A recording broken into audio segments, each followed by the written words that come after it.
on here. Hello, everybody. Hello. If you've got any questions or you're worried about anything and I could answer them for you today, then please just jump on with your questions, pop them below. If you've got any topics you're just interested to hear about, maybe it's not a specific topic, maybe it's something that you've just been thinking about or worrying about. A lot of the emails I've been getting today and yesterday, and really this sort of week, have been worries about the next stages of lockdown. Hi, Eve. Hi, everybody. And I think this is the uncertainty from not having exact clarity from the government on what exactly we can and can't do. Now, I know there's been a lot more meat on the bones in the last few days, and I think people are starting to really feel now a little bit more comfortable. But again, it's adjusting to another new normal, isn't it? We're all getting used to something a bit different. So now we're sort of getting used to high thought health. So now we're getting used to something that's a little bit different, and we're sort of going towards back to our normal lives. But things have changed and you can't go back. Interestingly, as with the virus, things have changed and we can't go back. This is really similar to a breakup. So you go through that initial shock that, oh my goodness, you're on your own. Maybe you're having to live on your own for the first time. You're going through some confusion. You might be going through some denial. You don't really understand what's going on. Maybe you're asking yourself, what's wrong with me? Why has this happened? You don't know really. You don't have clarity on why it's happened, but it's happened. It's out of your control. Maybe you don't know all the facts. Maybe you're thinking, maybe there's more to this than I'm being told, or that I've got access to information.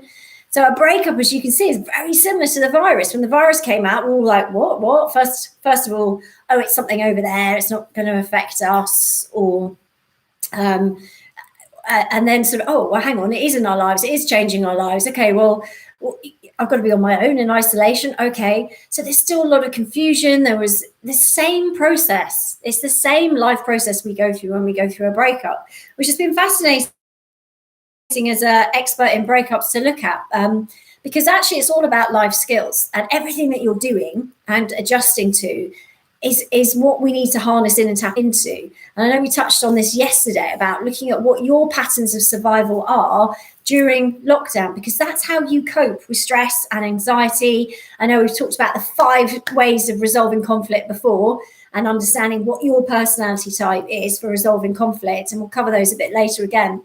But I want to look at, how you are using this this different stage now. So now we've gone through the first initial, we were in denial, we weren't sure, we had to be on our own, it was hard being on our own, we had to learn new ways of coping. Very similar to the first stages of a breakup. You deny it, you think it's not going on, you're confused, is there more to this? Are people telling me everything? Who knows? What don't I know? Am I going to be okay? I don't see a future. I don't know how this is going to pan out. It's very, very scary, and that's exactly what, if you think, lots of people, being tragically killed by this virus is very, very scary. And I'm not comparing breakups to that, but there is an element of fear for what your future holds. And that's the same sort of thing. Am I going to get it? Am I going to be okay? Am I going to get through this? So obviously we've got the virus, but we've also got breakups, and you combine them both together, and that becomes a very challenging situation, because it's double whammy, if you like. Although, is it? And this is what I wanted to bring to your mind, because you're already learning those new adapting skills. You're already mastering how to survive in lockdown. You're already mastering how to cope on your own better, and also not being on your own, because all your friends are going through the similar thing of isolation and restrictions and 2 meters apart, social distancing. I don't know if you saw on my Instagram, it was last night, I posted up a picture of a German cafe, and they've got these hats on with this sort of noodles on their head. Hi, Nadine. They've got like the swimming noodles, not like cooking noodles, swimming noodles, like the sort of floats that you have that you sort of put up, yeah. And they've got them crossed on their heads in the cafe, because they're quite big. That's the long sort of sort of floatable sticks sort of thing that kids use in the pool.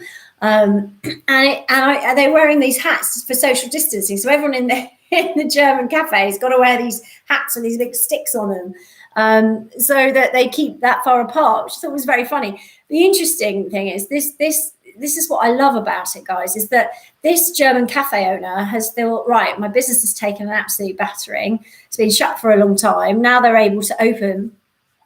But he's thinking, right, I want to encourage people to come back. But obviously people are going to be wary. And so what he's done is he's flipped it. You know my technique, flip it, which is look for the good in everything. He's taken what is a very difficult situation, and his business has been under huge stress, obviously, as well.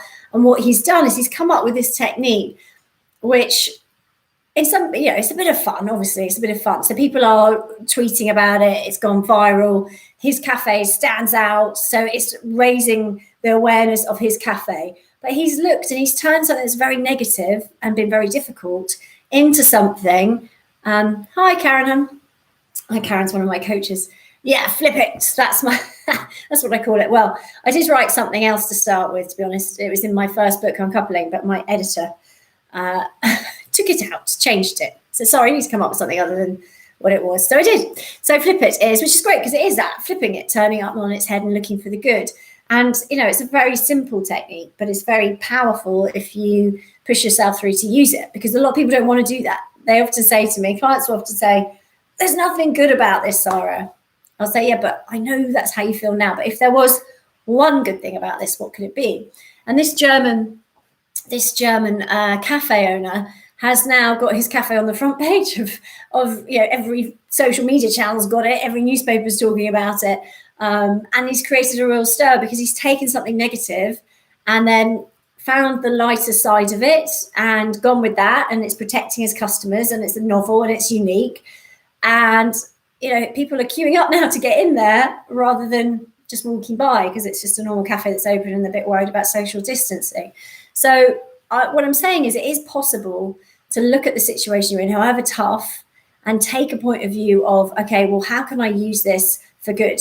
Okay, and I have a guy that comes around and cuts my lawn for me, and he also works for BA, British Airways, and he came around this morning and we were having a chat because he's really worried because BA are cutting jobs, and obviously everyone's having real problems at the moment, and there's lots of people losing their jobs right now. But he was saying how he's worked all his life, he's worked there for over 20 years, and he had a vision of his future and how it was going to be, and he wasn't far off retirement, and now it's statutory retirement, which is a very small amount of money, and so that's not enough. So he now needs to look for another job, or go on 0 hours contract or something. So it's not what he planned. Just like breakups are not what we plan. We don't plan that. If it happens to us or things fizzle out, it's untenable or it's unhealthy, we have to get out. It's never what we plan. It's not the fairy tale ending that we dream about, which is why we can lose our shit sometimes, guys, because it's just, we're like, well, this is where we're going, this is where we're going. And then suddenly the landscape looks completely different. If I told you 6 months ago, by the way, when you go to Tesco's, you're going to have to queue for an hour to get in and you have to stay 2 meters apart. You thought I was an alien. But now it's normal and we've adapted to that. And so what I'm saying with this is that there is big change in all areas of our lives right now. Breakups will always be a big change. And now we're dealing with breakups on a bigger level. But this is, in a way, a skill that we are having to learn through isolation, which will make us stronger when we go through a breakup. Because we're learning those skills, because those skills are so similar.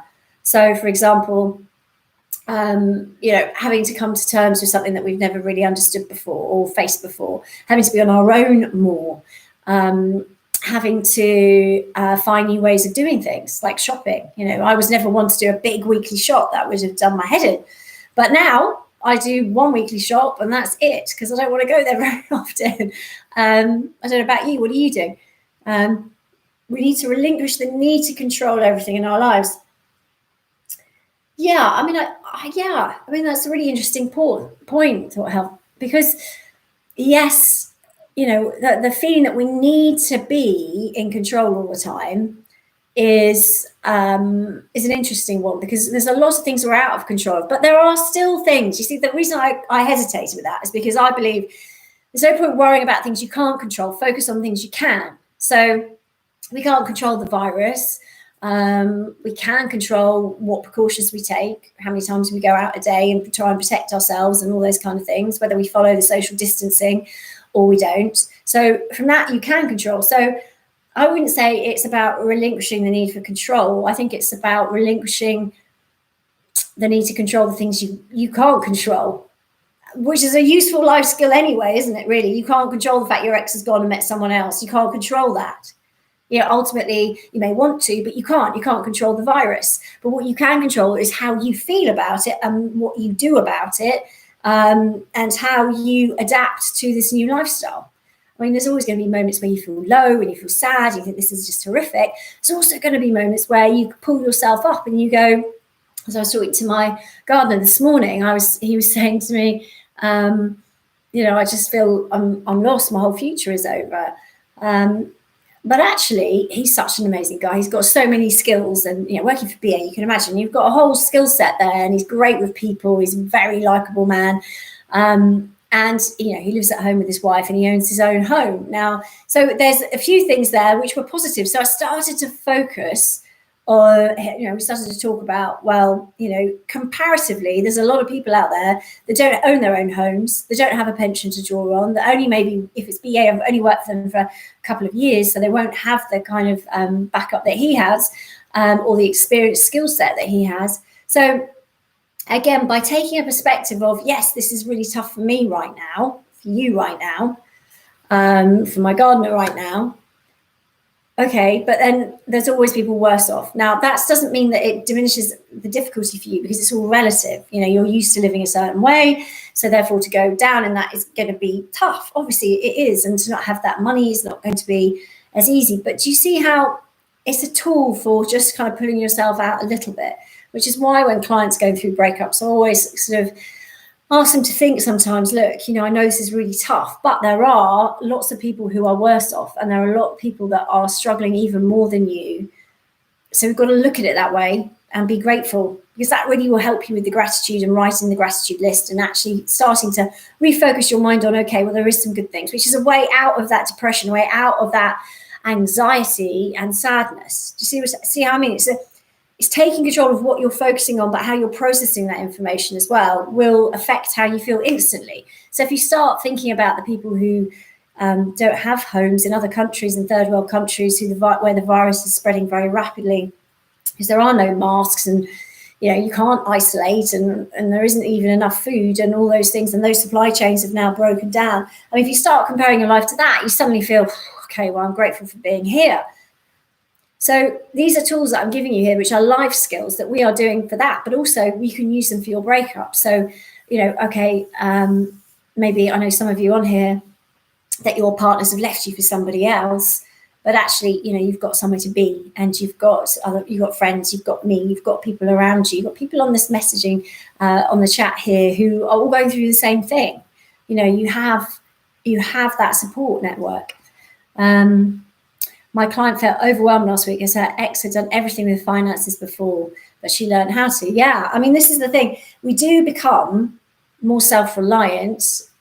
Well, you have to become, I think there's single mums who've been on their own for a long time, or single dads who've been on their own for a long time. We've got it nailed, right, guys? Like, we know, we're mum and dads. I'll never forget, my son was at bike club, and on a Monday after school, he had to have his bike at school, so for the club. And then at the end of the club, the parents would turn up, usually the mums would do the school run, come pick up the kids and then put the bikes in the back of the car. Or I've got a bike rack, because me and my son, we like biking, so we do that quite a lot. So I've got a bike rack, because this bike gets really muddy. So I'm used to it. So we finished bike club, and it's like a winter's night, it's dark, and the bikes are covered in mud. And one of my son's best friend's mums is there, and she's got quite a big 4x4 car. She's got the boot open, and she's trying to get this bike in, and she's taller than me, and she's trying to get the bike in and stuff. Anyway, I sort of put my son's bike on the rack, and then turned around, and she was struggling, and I said, "Can I help, Claire?" She's like, "Yeah, could you please?" She goes, "Oh, my husband usually does this for me." She said, "But he put it in, and then I got it back out easy, but I just don't know how to get it in." I picked it up, twisted it, put it in. She's like, "Oh my God, how did you do that?" She goes, "Oh, it's amazing what you can do." And do you ever get comments like that? I mean, I'm like, yeah, it's kind of like, Yeah, but you learn these skills because you have to, right? You can't outsource everything if you're on your own in a house as a single parent with your mum or a dad. You've got to learn, like Karen's saying here. Karen's one of my coaches, by the way. She's a breakup and divorce coach practitioner. She trained with me, and she's got her accreditation, and she's awesome. And she also works for the Dash charity, who are a domestic abuse charity. She's frontline and she's doing amazing work at the moment. So awesome coach. So she's saying, yes, the client had to organise her car insurance and felt much better one step at a time. Yeah, I think it's funny. I think it's funny how you do adapt. Like being a single mum or single dad, you have to adapt to being that parent. You have to do a bit of both. You can't say, oh, well, I'm not going to do those jobs. You've just got to get stuck in. They may not be your favourite jobs. You may not be very good at it. I mean, there's certain things that I've done just in the last couple of weeks that I'm having to do because my normal support network aren't around. So thankfully the gardener can still come because I don't have a lawnmower, for example. It's just, I don't have a shed. I'm just on my thing. But so he still comes, bless him, and he can do little bits for me. But a lot of the time I just step up and do it myself, which is what I'm saying to you. It's about learning those self-reliant skills. And if you're a single parent, you've probably stepped up and done some of them already if you've been doing it for a while. But if you haven't, you would have had to have done it anyway during isolation, most likely, just because if you're on your own in isolation, that's what you have to do. Very liberating feeling, yes, it is. Lol, I am currently multitasking, listening to you and sanding and staining the dining room furniture. Oh my gosh, Nadine, awesome. You're amazing. How do you do everything? So, oh, thanks, Karen. I think, you don't, if you stopped and thought about everything you do, it would be probably very overwhelming. But I think all of us, you just sort of get on with it, don't you? You don't have a choice. You just have to put one foot in front of the other. And you've got kids saying they want food, or they want this, or they want that. Or this morning we've been doing homework, English and maths, so trying to work, running upstairs to do that, coming back down, running back upstairs. You just get used to it, don't you? I have arachnophobia and I now remove spiders for my children. Yay!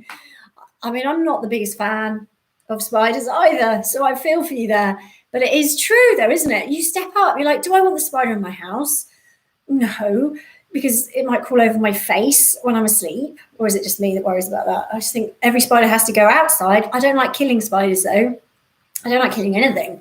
So then because I have that belief, I have to then pick it up. So, so we've gone through that too. Although Anthea Turner was on This Morning or whatever it's called these days, years ago. And I saw her, she had this tiny sort of tube with like an electric motor, and you put it on, and so you put it over the spider, and then it sort of sucks it up like a hoover or something, but it isn't. It's just a plastic tube, and there's a switch at the end. You put it on, it just sucks. All the air sort of sucks up. So you put it over the hoover, put it over the spider, put it on, and the spider sort of gets whizzed up into the top, and then you can take it out to the garden, and then just the spider falls out, and off he goes, happy as Larry. And you don't have to touch him or get tissues or like, So that's a good tip. It's on Amazon. You can get them on Amazon, but they do break quite a lot. But yeah, hilarious. Yeah. But anyway, we all do these things, I mean, that's what we have to do. And if you can't, then you have to get an expert out to help you with it. And that's the way we build our lives. So becoming self-reliant does not mean taking on every single job. Okay. Like we had a bee problem a couple of months ago, and there were bees every time I opened the windows, they'd come in. Well, actually, I thought they were wasps. I had no idea. I thought bees were like round and fat and stripy, like you see in like the Bee Movie, for those of you who've seen that with kids. I didn't realise bees could look like wasps. I don't know, I missed that class. I don't know, but I missed it. Anyway, so he came out and said, these aren't wasps, these are bees. I was like, oh, it's definitely a wasp. He's like, no. Anyway, I can't do that job, so I have to get someone else in. Plumbing, I can't do that job. I don't know if you guys can do those things, but I can't. So it's not about being overwhelmed because you've got to do everything. Okay, it's just about learning to push yourself where normally you go, oh, can you do that? Because I'm not really sure. To going, let me give it a go. Like I can tell you, the first time I put the bike rack on, it wouldn't go. There was something wrong with it. It was definitely broken. I couldn't get it on. It was too heavy. It was difficult. It was twisted. No. I just didn't have the knack for it. Now I've done it thousands of times. I don't think about it. But the first time was a nightmare. So these things you just have to persevere and not give up and go, well, there's obviously a way.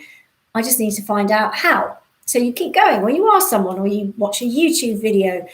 So those sort of things will get you through. And this is what I'm saying about your self-reliance. We've had to do a lot of that in isolation. And the support teams around us have been taken away, which can be hard. So, on top of some of you have been furloughed, so you've got more time to do things like the cleaning maybe, or the gardening or whatever. I'm still working full time because obviously a lot of people need coaching, and I'm busy and I'm homeschooling. So there's a lot of things to juggle on top of the cleaning, the washing, the ironing and everything else, cooking and constant snacks and all the other things that is required when you're a mum. So there's lots of things you juggle, but you just do the best you can. I think that's the way you manage it. I don't know, how have you been coping? Because for me at the beginning, I was trying to be perfect. Oh, right, okay, I've got to do the washing and the ironing. And then now there's no ironing. There's no ironing in my house. Nothing gets ironed. It's just, no, it just doesn't happen. Have you noticed sack? I don't know what you mean, Gordon. Sorry, what does that mean? Have you noticed? Is that a typo, or does anyone else know what that means? I don't know. Sorry, maybe it's me. Hello, Miss Lolly Money. Hello. Miss Lolly Money gives great advice, so do follow her as well if you get a chance. She's awesome. So yeah, Gordon, tell me what you mean by that. Sorry, have you noticed a significant increase in business? I think that means not really significant increase. I mean, different kinds of inquiries, to be honest. A lot of anxiety, a lot of overwhelm. Well, it was more overwhelm at the beginning, and now it's lots of different things. I'm always busy, luckily, touch wood. But yeah, I'm doing a lot more pro bono work for my charity, the Dash charity, and things like that. So there's lots going on. There's lots of things like that happening, which is slightly different to where the focus would have been, and these kind of chats and supporting people. But I do think that there are a lot of people out there who are struggling. Some people can't reach out right now, and I know the charity finding this as well. They can't talk. So some people want to listen to these live Instagrams that I'm doing. But I have lots of messages, people saying, I can't listen to you while my ex is in the house. Where can I catch up in my own time? Like some people in the bathroom in the evening when I'm in the bath and put my headphones on and lock the door. Some people can't right now. So it's really challenging times for a lot of people. And I think it is putting pressure on relationships. But I'm also thinking that a lot of people are finding this a really lovely family time and a really nice sort of time out of work as well, so that you can actually take some time for you and nurture, even though it's a very stressful environment, especially if people that you love and care about are ill. But I think there's definitely a shift in the inquiries for sure. I think a good time for people to consider training with you. Well, thank you very much. I do agree. I think divorce rates are going to increase significantly. Yeah, I mean, a lot of the family lawyers that I've seen have seen an increase in inquiries. And a lot of them have been taking those initial calls where they just sort of help people get the admin sorted out right. No point pushing it through right now. May not even be in your interest to push it through right now with the drop in finances, but there's things you can do to get your ducks in a line for when you do push the button. And so let's get those done, because the admin for a divorce is like crazy, as those of you who are in it will do. The dreaded Form E, all the legal expenses and costs. I mean, it's crazy. But as far as the emotional and practical side, people are going to need help with that. And I don't, because the skills that a breakup and divorce coach will share with you, like Karen and Eve, who are on here, who are my coaches, what I train is transferable life skills like this, actually. And I was talking to one of my coaches this morning, Hayley, and she was saying that she was finding that clients were saying, well, how do I cope with all the stuff that's going on in that with COVID, as well as my breakup? And she was saying, Sarah, how can I help her with that? And I was like, these is what we do. They're transferable life skills. As she knows that, obviously. So it's about how can you help people transfer those, because everything we do with breakups are life skills that you can use in every area of your life, to give you a boost, to cheer you up when you feel down, to help your kids feel better about things, to dial down anxiety without having to lean on the medication. I mean, I'm not against medication, and sometimes it's essential for people, and I'm not a medic, so but there are things you can do to control this, you see. So if you're taking medication and still doing the same thing with your head, nothing's going to change long term. You're still going to feel that same way. So you've got to do things differently. You've got to try and do things in a different way. Gordon says, I'm anticipating there's going to be a huge increase as jobs are lost and schooling begins. I agree, though, Thought Health, that as good a time to train. Any good advice about insurance from yourself? Insurance for coaches? Yeah, I mean, I would definitely go to an insurance company that offers packages for coaches, life coaches, I use Towergate Insurance. I think they're great. They're, I don't know, 120 quid a year, and they cover coaches, and you obviously have to tell them what your speciality is, but they already have those packages available. So from a coach's point of view, they're reliable and they're not expensive, and they're really communicative, and they seem to be, from my experience, obviously you've got to check them out for you, but they've been good to me. So yeah, but yeah, don't go. I mean, I've had some of my coaches who are training who say, oh, I've rung my insurance company, just my house, and they don't really know, and they're wondering, could they have more details about what I'm going to be doing? I'm like, yeah, don't go with them. Go with someone that does this for, has that package already up and running, because that you need someone who just knows what they're doing, and it'll be cheaper that way too. So that's good. Okay. Any other questions, guys, before I go? Because we're at 2:30. I was a little bit late coming on today. But, I was doing English homework. Similes and metaphors, I couldn't even remember what they were, so I had to Google that before I could even start the homework. Are you finding that? It's crazy. But anyway, learning a lot. I think we're all learning a lot. And it's not just life skills, it might be maths and English skills as well, which are always useful, always good. I hope you have a good weekend. Do take care, stay safe. And if you have got questions, I know some of you on here have actually contacted me for coaching. I know one of you I am speaking to tomorrow. I'm working weekends at the moment if people need me, because obviously I'm around, and Mondays are very much like Sundays at the moment.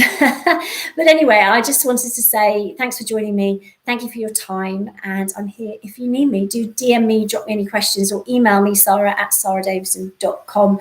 I am always here and happy to help. Mwah. Big hugs, everyone. Have a lovely weekend. Bye-bye.